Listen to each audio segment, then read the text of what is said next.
Bugun yuk mashinalarining BMW hisoblangan Shinray modellarini ko'rib chiqamiz hamda qanday qilib 40 litr benzinni bonus sifatida olsa bo'ladi, shuni ham sizlarga o'rgataman.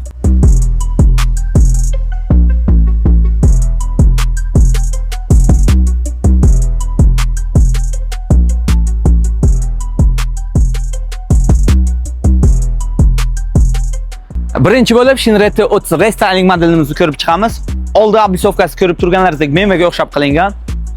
Old faralarimiz, tumanga qarshi chiroqlarimiz. Mashinamiz 1.5 litrli Donus motor, 115 ta o't kuchi. 4 silindrli 16 ta klapinli bo'ladi. Balonlarimiz 14 razmerda bo'ladi. Mashinamizning uzunligi 493, eni 173 razmerda. Mashinamizning balandligi 199 bo'ladi. Bortimizning uzunligi 315 ga 173 razmerda bo'ladi. Endi ramalar keladigan bo'lsak, ramalari va resorlari mavjud.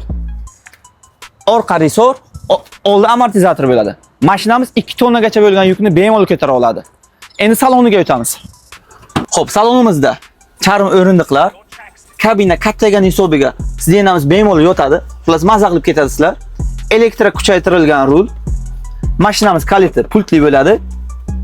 Monitor, zadning urganda orqani ko'rsatadigan kameralari, konditsioner, salonni yoritadigan chiroqlarimiz, bardachok, elektrni oyna boshqaruvi. Xullas nima deyapmiz?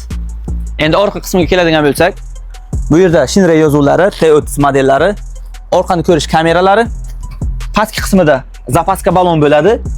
Agar zapaska balon bo'lmasa, bu yerda metalli variantimiz ham bor. Metan 90 talik metan o'rnatilgan bo'ladi. Bu yerda benzin bakimiz mavjud, 50 litrlik. Xo'p, to'liq metan to'ldirgan holatda mashinamiz 200-220 km gacha yuradi. Hozir sizlarga bitta savol kelishi mumkin. Benzin olib o'zim metan o'rnatsamchi degan. Yo'q, unaqada to'g'ri kelmaydi. Sababi metanlikni olsangiz, motor bloklari, motorni programmalari to'liq metanga moslashgan bo'ladi. Shuning hisobiga mashina umuman muammoga uchramaydi desam ham to'g'ri bo'ladi.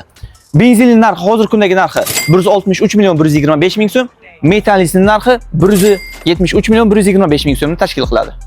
Bugundan boshlab bizlardan Shinray xarid qilib ketgan sobiq mijozlarimiz o'zlari bilan birga yangi xaridor olib kelsa va o'sha xaridor xaridni amalga oshirsa, ikkalalariga ham 20 litrdan jami 40 litr benzin bonus sifatida taqdim etamiz. Yoki sobiq mijozimizning o'zlari xaridni ikkinchi marta amalga oshirsalar, 40 litr benzinning jami o'zlariga sovg'a sifatida qoladi. Aytgancha, bu bonusimiz 30-aprelgacha amal qiladi. Endi sizlar bilan birga Shinray T30 qo'sh balon modelini ko'ramiz.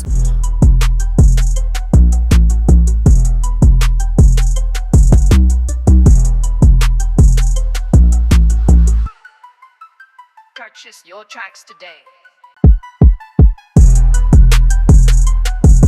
Buni ham old dizaynlari oldingi Shinraylar bilan bir xil. Faqat bitta farqi, buni oldi oblisovkasi qora matvi bo'lib chiqqan. Balonlarimiz 14 razmerda bo'ladi. Mashinamizning umumiy uzunligi 5.11, eni 1.73 razmerda. Balandligi 2 sm bo'ladi. Mashinamiz o'z nomi bilan aytib turib, qo'sh balon hamda ramalari usleniy bo'ladi. Ya'ni kuchaytirilgan bo'ladi. Ko'rishlaringiz mumkin, ikkitalik rama Shinray T30 qo'sh balon modelimizda. Shuning hisobiga mashinamiz og'ir, ya'ni 2,5 tonnagacha bo'lgan yukni bemalol ko'tara oladi. Oldingi Shinray T30 qo'sh balon bilan buni asosiy ikkita farqi bor. Birinchi farqi, mashinamizning kabinasi kattaygan. Hozir mashina ichkariga o'tirib ham sizlarga ko'rsataman. Yana bitta farqi, mashinamizda ikkita yon tomoniga 100 talik metan o'rnatilgan. Ya'ni jam 200 litr hajmga ega. Bu metan bilan, ya'ni to'liq bakni to'ldirgan holda 400 km gacha bo'lgan masofani bemalol bosib o'ta olasiz. Oldin xarid qilib ketgan qo'sh balon mijozlar bilishadi. Salon kabinasi xuddi ana shunday edi. Ya'ni turish ana shunday edi. Hozir yangisida kabina kattaygan hisobiga bemalol ana shu salon kengaygan, bemalol sizlarni ana shunday yo'tkazib keta olasiz. Rullarimiz elektron gidrolika bo'ladi. Ko'rishlaringiz mumkin. Monitorlarimiz mavjud. Zadnini urganda bemalol orqani ko'rsatadigan bo'ladi. Mashinamizda konditsioner, mashinamizda elektr oyna bo'ladi. Ruchniklari, koja sidenalar. Mashinamiz 1.5 litrli Donus motor bo'ladi. Faqat buni motori kuchaytirilgan, ya'ni usleniy bo'ladi. Mashinamiz 4 silindrli 16 ta klapinli bo'ladi. Orqa benzin bakimiz, ya'ni mashinaning markaziga joylashgan 23 litr hajmga ega bo'ladi. Ya'ni orqada ko'rishlaringiz mumkin, zapaska balonlari ham mavjud. Qo'sh balonimiz metalli hamda benzinli variantda chiqibdi. Benzinli mashinamiz narxi 184 million 375 ming so'm. Metalli variantimiz narxi 201 million 250 ming so'm tashkil qilmoqda. Bu hozirgi kundagi narxlar bilan sizlarni tanishtirib o'tdim. Batafsil ma'lumot olish uchun pastda ko'rsatilgan raqamlarga qo'ng'iroq qiling yoki Shinres Sevim avtosalonimizga tashrif buyuring. Barchangizni avtosalonimizda kutib qolamiz.